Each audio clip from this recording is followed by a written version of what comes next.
तर नमस्कार मंडळी, श्री स्वामी समर्थ. तर काल संध्याकाळी आम्ही घराकडनं निघालो गोव्याक येऊ. घराकडनं पंढरपूरपर्यंत चालतच गेलो. वाटेत येताना श्री स्वामी समर्थांचा बाहेरूनच दर्शन घेतलं. मग डायरेक्ट येऊन पोचलो कुडाळात. शेखर दादाची रिक्षा घेऊन बावीच्या बहिणीच्या घराकडे गेलो. त्याच्याकडे आमच्या पोगी ठेवलेलो थोडे दिवस, कारण आई दुसऱ्या बहिणीसोबत हॉस्पिटलला होती. पोगीक घेतलं. मग शेखर दादान आमका कुडाळ रेल्वे स्टेशनला सोडला. पोगीक बाय बाय केलं आणि तिकीट काढूक गेलं.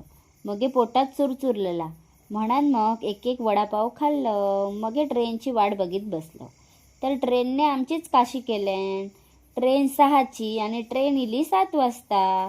तर मंडळींनो, घराकडनं आम्ही पंधुरात पोचलो ना, तेव्हा माका एक इंस्टा फॅमिलीमधला पोरग्या भेटला.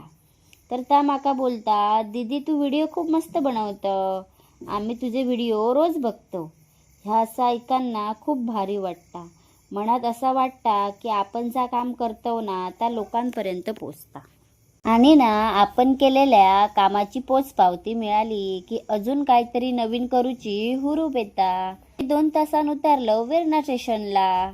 तर शुभम इल्लो आमका नेव गाडीवर बसलो आणि कुडकुडे काढीत इलो रूमावर. आम्ही दोघा पण घराकडे गेलो, त्यामुळे काल भावकीनंच जेवण केल्यान ता जेवलो. तर मंडळींनो, सध्या थंडीचे दिवस असत, सगळ्यांनी काळजी घेवा.